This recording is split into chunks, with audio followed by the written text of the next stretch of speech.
Hey, Kevin. Today we're talking about wedding vows. You know that vow that says, until death do you part? What does that really mean to you as a man? What does that mean? It means exactly what it says. But, and this is the thing that I think a lot of people get confused. First of all, you need to find you somebody that you deeply connected with on all levels. All levels. You need to find you somebody that you're deeply connected with, and you have to look at that person in a way that maybe sometimes that person may not be attractive. We may not get along sometimes, but in our spirit, through all that the chaos, the turmoil, we're still connected spiritually. We're still connected spiritually, and it don't. The only thing that I have to say that's a deal breaker is infidelity, abuse, and sometimes I kind of go back and forth. Finances. Now, finances is the number one reason people break up. That's the number one reason. Finances. But you're not gonna abuse me. You damn sure ain't finna cheat on me, and you're not gonna financially ruin me. Now, if that means God saying, "Hey, you made vows, you broke your vows, even though the woman cheated on you," well then, guess what? I see y'all in hell because that's where I'm going. I'm not gonna sit around and watch her cheat on me and watch some man pulling some meat out of the woman that I supposed to be in love with. It just ain't finna happen. Here you go. It just ain't finna happen. So you know, it doesn't mean that as soon as she gets sick, you jump ship, or he gets sick, you jump ship. Doesn't mean the first sign of argument that you go talking about, well, I don't think he's working out. We not equally yoked. And see, that's a lot of time, man. People don't want to, man. People don't want to take the time to putting in when it comes to dating a person. They don't want. They don't want to put the time in, man, and to figure out who that person really is. Because you can only hide who you really are for so long. Sometimes we're so anxious, man, to make that person out to be something that they're not. And down the road, you miss all the red flags. And even though you see red flags in the beginning, you can tolerate them. Why? Because it's the euphoria. You're so excited, man. You so want this to work out. Whether the person is very attractive or the man is a very good provider, whether they're good in bed, whether they have status, and that's something that you desire to be with somebody, they have status, whatever. And we're willing to tolerate all these red flags. Right. But sometimes you have to let it go for a while until the euphoria wear out. Because once the euphoria wear out and you can still tolerate it, then that's probably a person that you probably can go through life with. Well, we all have that desire for love, but do we really have and understand the true meaning of that debt do you part love? Here's a video here that I think exemplifies the true meaning of till debt do us part and in sickness and health. I mean, here's a guy who's married to his wife. The lady has a brain aneurysm and a few strokes.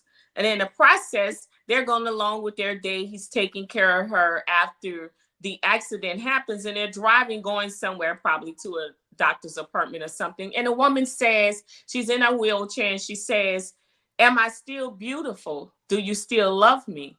And he says to her, "Yes, you are, and I still love you." And he begins to talk to her about some of her favorite songs and the things that they did, and reflect back on a life in their marriage together. And he's like, "I'm gonna always love you." And this man goes and he takes care of this woman, through all of her illness, her sickness, taking her to doctor's appointment, keeping her at family events, showing her how special she is, always being by her side, making her a priority. And I know for the lady, it had to be difficult because the first thing she says, "Do you still love me?" Which means, in my condition, what has happened to me? Do you still find me attractive? Do you still want me? Or are you going to leave me? I'm sure she had her fears, but through those fears, man, this man continued to reassure this woman that she, in his eyes, was the woman he married.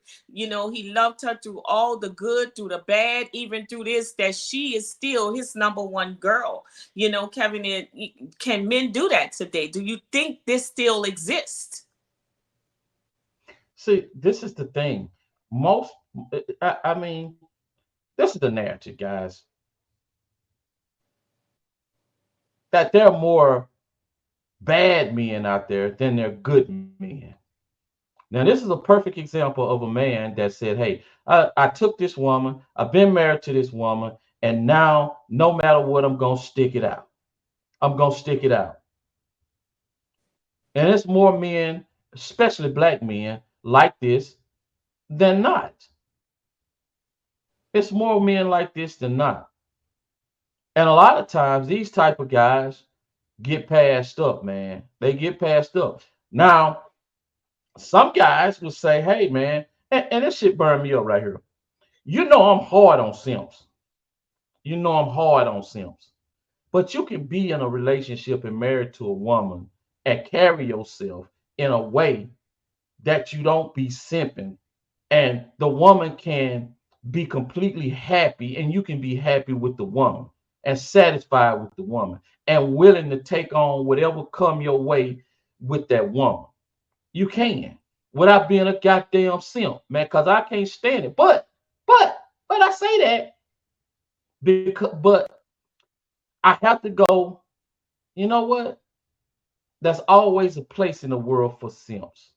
It always is a place. If they choose to go that way or travel down that road, then who am I to say otherwise? Who am I? I'm not a person to tell them how to live their life. But guys, especially in the red pill, in the manosphere, they have this thing as if you can't do this type of thing with a woman. You can't be there with a woman in the way this guy is. And that's simply not the truth because we don't know. You can look at this guy and say, "Hey, he's soft, you know, he's mushy, he's singing to his wife, but maybe this guy had reached a point until he said, you know what, this is the woman I'm gonna be with for the rest of my life. Maybe they started off young and maybe they built something together. Maybe so. But either way, you have to commend a man that says, "Hey, this the person that I'm married, and me and her going out together." Yeah, in my eyesight, he's one of the most honorable guys that I've seen on social media for a while. And I think the video should be highly recognized. That's why I brought the story to you and wanted to talk about it, because we, live in this world where we think men don't do this, men don't behave like this, all men are cheaters, all men are no good. But here, this clearly shows a man that has been good to his wife. There are several different clips of the video showing them together, dancing, doing things when she was up and around. And unfortunately, the video ends and the woman actually does die. But this man, I mean, I just love the way he displays his love for her and his affection. I think that he honored his vows to the very end. To the very end, man. What else can you say? What else can you say?